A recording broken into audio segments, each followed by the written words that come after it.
5 seconds.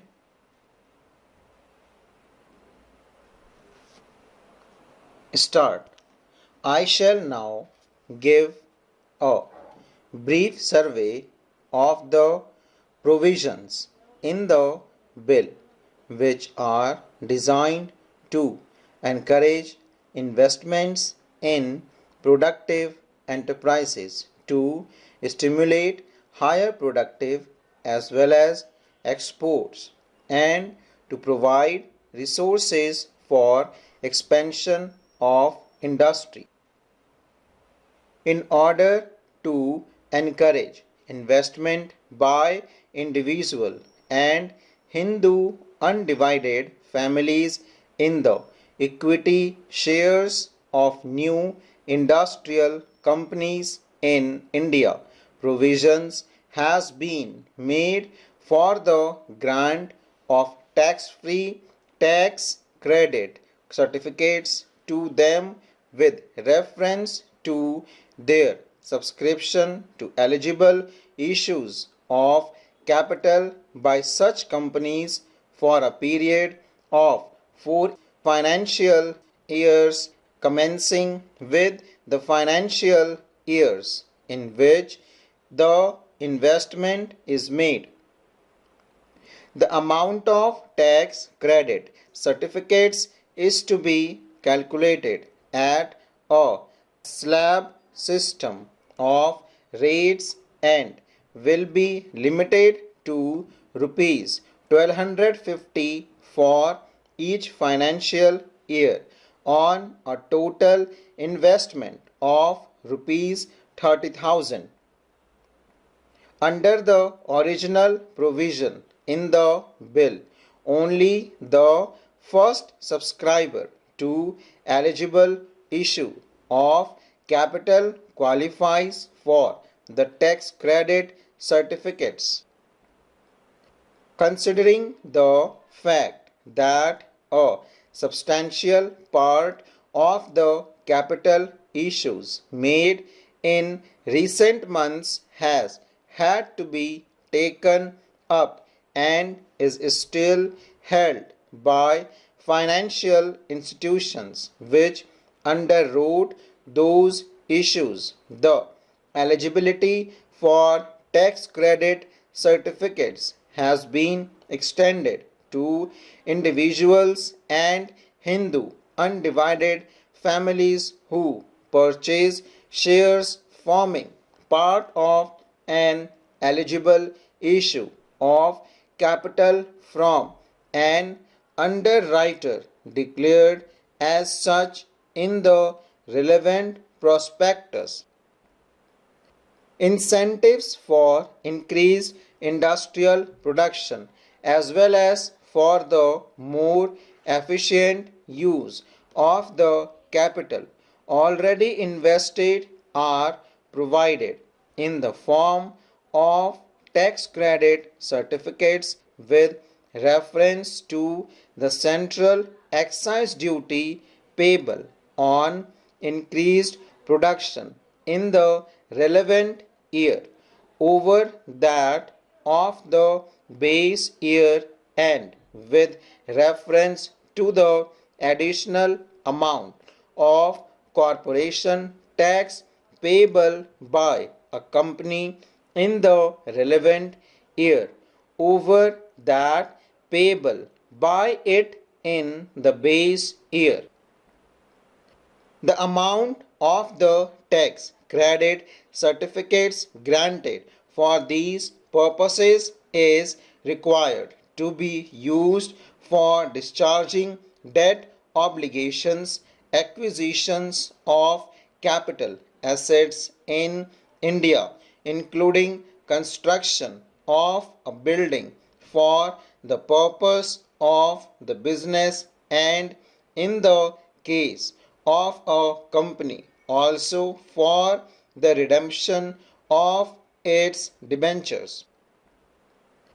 This would enable industrial units to pay off the monies which they had borrowed for expanding their productive capacity or alternative to pluck back a larger portion of their current earnings for the purpose of expansion.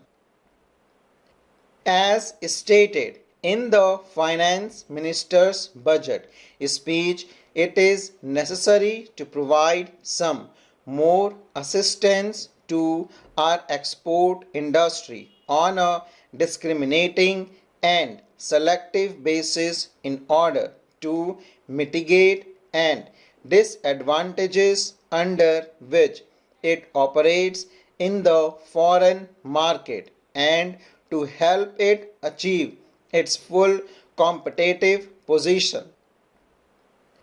The tax credit certificates to be issued with reference to the value of exports will, I expect, provide an impetus for increasing our export potential and augment our foreign exchange earnings.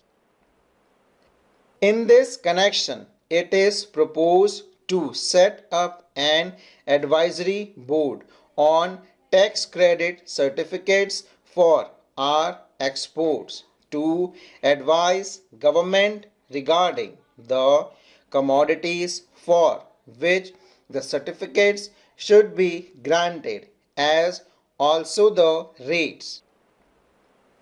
The board will, wherever necessary, invite the commercial interest concerned to present their view before it. The Commerce Secretary will be the chairman of the board and a senior officer each from the Ministry of Finance and Ministry in charge of the export commodity concern will be members. The recommendation of the board will enable the government to take informed decisions with regard to the grant of these certificates. The measure for encouraging investment of surplus fund in production channels, including a provision for revival in a modified form of the exemption from wealth tax of individuals and Hindu undivided families on the value of their investments in equity shares of industrial companies.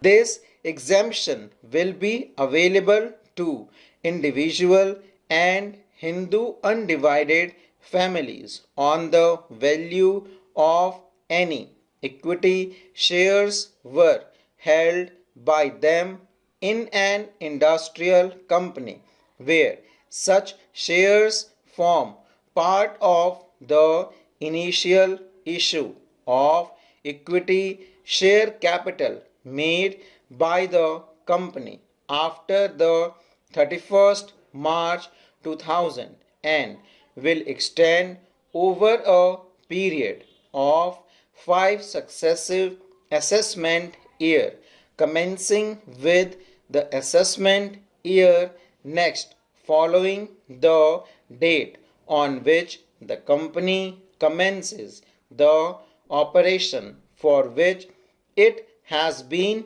established. Madam, the bill contains a scheme for voluntary disclosure of unaccounted income during a period of 3 months from 1st March to 31st May 2005.